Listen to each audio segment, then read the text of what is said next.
تو اخلاق پیدا کرنے کے لیے جو نظام عبادت تھا وہ ختم ہو گیا۔ اب مارکیٹ پر قبضہ ان عالمی سرمایہ داروں کا ہے جن کی ایجنٹی کے تحت یہاں پوری مارکیٹیں سود خوری، نفع اندوزی اور انسانیت دشمنی کی بنیاد پر آگے بڑھ رہی ہیں۔ آپ بتاؤ، آج سارا کاروبار ٹھپ پڑا ہے، تاجر کا بھی، کاشتکار کا بھی، اور تمام جتنے بھی پیداواری شعبے ہیں، لیکن ماشاءاللہ آپ کے سرمایہ داری بینک جو ہیں وہ ٹریلین روپیز کے کیا ہے پرافٹ کما رہے ہیں جی۔ ایک اسلامی بینک کا پچھلے دنوں آپ نے اشتہار پڑھا ہے، 142% پرافٹ اس نے پچھلے سال میں کمایا ہے۔ ذرا کسی تاجر کا کاروبار سے پوچھو، کسی کام کرنے والے محنت مزدوری سے کرو، اس کے پرافٹ میں کتنا اضافہ ہوا ہے۔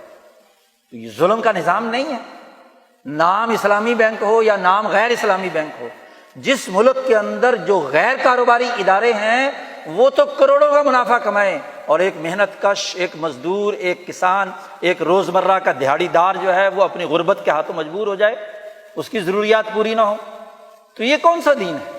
نظام عبادت تو تقاضا کرتا ہے کہ ان مسکینوں کی ضرورت پوری کی جائے جو اس سوسائٹی میں موجود ہیں۔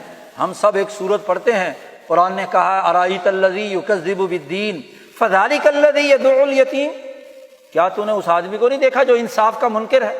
کون ہے وہ آدمی جو یتیم کو دھکے دیتا ہے، مسکین کو دھکے دیتا ہے، اس کی ضروریات پوری نہیں کرتا، لیکن نمازی ہے۔ فویل للمصلین، ہلاکت اور تباہی ہے ان نمازیوں کے لیے جو غریبوں کی غربت کا لحاظ نہیں رکھتے، ان کی ضروریات پوری نہیں کرتے۔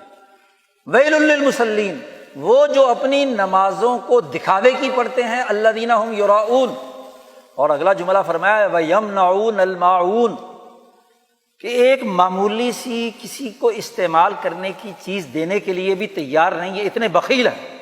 ایسے بخیل نمازیوں پر، ایسے دکھاوے والے نماز پڑھنے والوں پر اللہ کی ہلاکت۔ نبی اکرم صلی اللہ علیہ وسلم نے فرمایا ویل، جہنم میں ایک وادی ہے جس میں جب انسان گرے گا تو گرتا ہی جائے گا، گرتا ہی جائے گا۔ تو ان نمازیوں کے لیے نا جو رسم کی نماز پڑھ رہے ہیں، جس نماز نے ان کے اندر غربت کا احساس پیدا نہیں کیا، سوسائٹی میں عدل و انصاف کی ذمہ داری نہیں نبھائی، سوسائٹی کے لیے کردار ادا کرنے کے مواقع فراہم نہیں کیے۔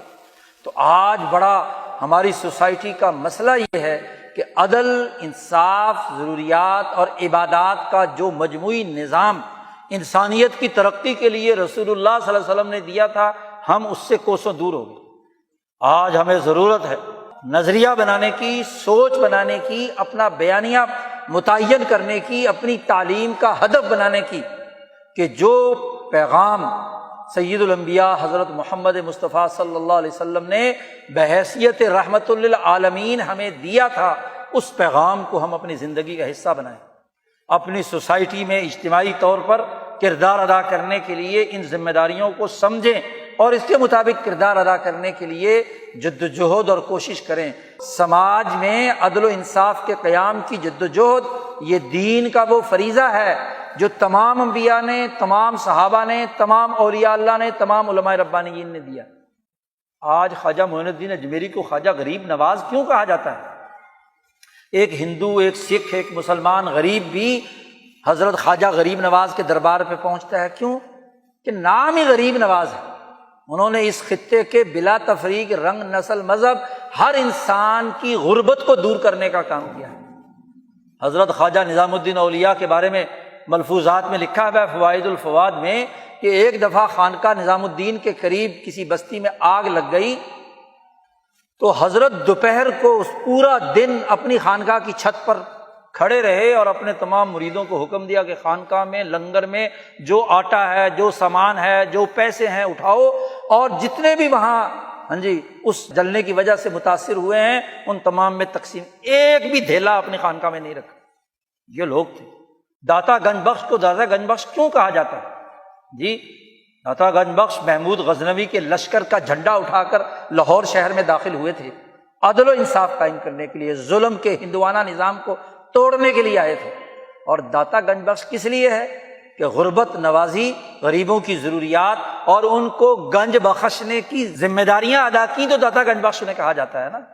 تو اولیاء اللہ کی تعلیم کا بنیادی ہدف انسانیت کے مسائل حل کرنا ہے، نہ کہ انسانیت کے مسائل پیدا کرنے کے لیے کردار ادا کرنا ہے۔ اب داتا صاحب سے عقیدت ہے، حضرت خواجہ معین الدین اجمیری سے عقیدت ہے، بابا فرید سے عقیدت ہے، لیکن ان کا مشن چھوڑ کر ہم انگریزوں کا نظام چلا رہے ہیں، ان عیسائیوں کا، ان بدبختوں کا جنہوں نے 200 سال ہمیں غلام کیے رکھا۔ ہمیں تو اپنی دھرتی کے ان اولیاء اللہ کا نظام بنانا ہے، ہمیں تو دین کے اس نظام کے مطابق جدوجہد اور کوشش کرنی ہے، ان عبادات کے نظام کو بنانا ہے جو ہمارے اخلاق کو سنواریں، ہماری اجتماعیت کو درست کریں، ہماری سوسائٹی کو درست کریں، ہمیں عزت دیں، ہمیں افتخار دیں، اور دنیا میں عزت حاصل کرنے کی دعا رسول اللہ صلی اللہ علیہ وسلم نے ہمیں سکھائی ہے، ربنا آتنا فی الدنیا حسنہ وفی الآخرۃ حسنہ، اے اللہ ہمیں دنیا میں بھی نیکی، دنیا میں بھی حسنہ، دنیا میں بھی جنت عطا کر، دنیا کو جنت بنا، اعلیٰ اخلاق سے جنت بنتی ہے، اعلیٰ نظام سے جنت بنتی ہے، اور وہ فی الآخرۃ حسنہ، اور آخرت میں حسنہ کیا ہے؟ جنت ہے کہ جنت عطا فرما۔ تو دنیا کی جنت اور آخرت کی جنت، دنیا کا حسنہ اور آخرت کا حسنہ تبھی ہوتا ہے جب ہماری عبادات درست نظریے کے ساتھ ہوں، ہمارا عدل و انصاف کا نظام کا ہو، دنیا بھی جنت بنتی ہے اور آخرت بھی جنت بنتی ہے۔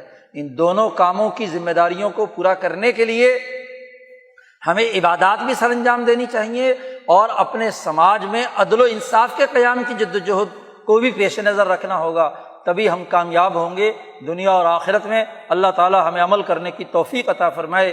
وآخر دعوانا ان الحمد للہ رب العالمین۔